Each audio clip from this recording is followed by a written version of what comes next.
This is part two to this episode of my New York City adventures. It's the same day, but I'm doing a part two because I have certain things I want to front load at the start of the video, and if I announce them at the end, you're going to miss them. So this is a new video, and what we're going to be talking about is my announcement and my success in getting my duration shortened. So in previous episodes, you found out that I chose an area that was far, it was quiet and clean, but it wasn't the safest, and it was pretty far from the epicenter of New York, about 1 hour away, 50 minutes away sometimes, via metro. So while I can learn to love this area, I feel like my New York City experience could be better if I found a place closer. So yesterday I heard back from my host, and they approved my change in duration. So now I'll be staying here for about 2 weeks, a little less than 2 weeks, rather than a whole month, and then I'll find a new place. I do have to eat a cost because there is a automatic calculation that goes into it, and just because of various factors such as the lack of the monthly discount, I have to pay around $73 a day now instead of what it was before, which was around $55 a day. But it is a cost that I figured I would eat because I guess I wanted to try the city life a bit more. Now, if I was forced to stay here for the whole month, I still would have liked it, really not that big a deal. But that happened. Now I just have to find a new place and figure out where I'm going to stay closer to that epicenter. Will it be as good? Will the internet be as good? Maybe it'll be worse. Will it be more noisy, less distractive? Will I have a harder time getting my work in? My job is to do the research so I can solve most of these issues in my own researching phase. It will be tough because, believe it or not, Airbnbs are illegal in certain parts of New York unless you stay for a month or over.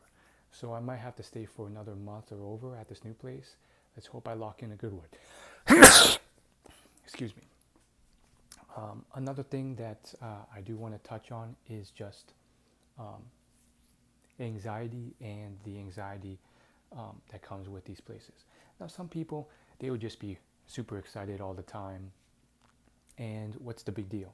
But I think it's important to address mental health and anxiety because for whatever reason it's been coming up. And after reading parts of an audiobook I'm going through called The Book of Joy, because it has an anxiety section, I think I've learned a few things. One, anxiety is often self-centered. You're focused on just you, what do I have a concern about? And I'm concerned about a lot of things for me. But if you focus that away from yourself to others, compassion for others, connecting with others, your anxiety starts to diminish. And now that I've caught that, I realize that is so true, and I don't want to be all self-centered. So I wish you the best. I hope this video entertains or at least informs, and I hope you rise above the challenges you're going through. Just to give you a little taste of what I have been anxious about, it's hard to crystallize, but I would say it's just like, can I survive on my own here? Not have to make all new friends here. Can I do that? And then, there's the fact that I'm likely moving to another city in a month or two. So then, what's the point of friendship?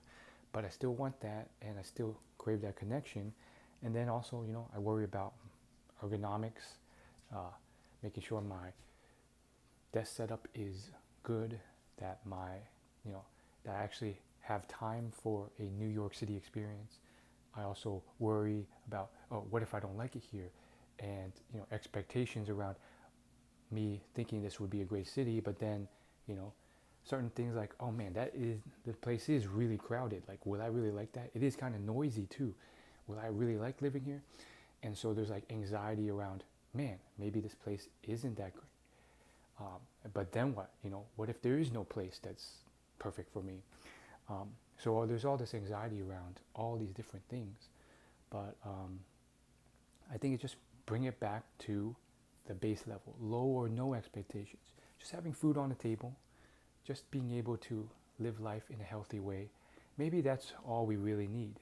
And if we can start there, try and form strong connections, because I think that that's also a part of mental health, we'll make it by. But, rather than having this laundry list of expectations that are self-centered around all these different things, you know, being able to go to certain places, being able to, worry about affording certain foods and traveling to certain areas of New York and, doing all this stuff, if I can just focus on, you know what, there's free activities here, there's free stuff, and that's already a bonus. That beats just staying at home. That helps, and we'll make it through. That's all I gotta say. See ya.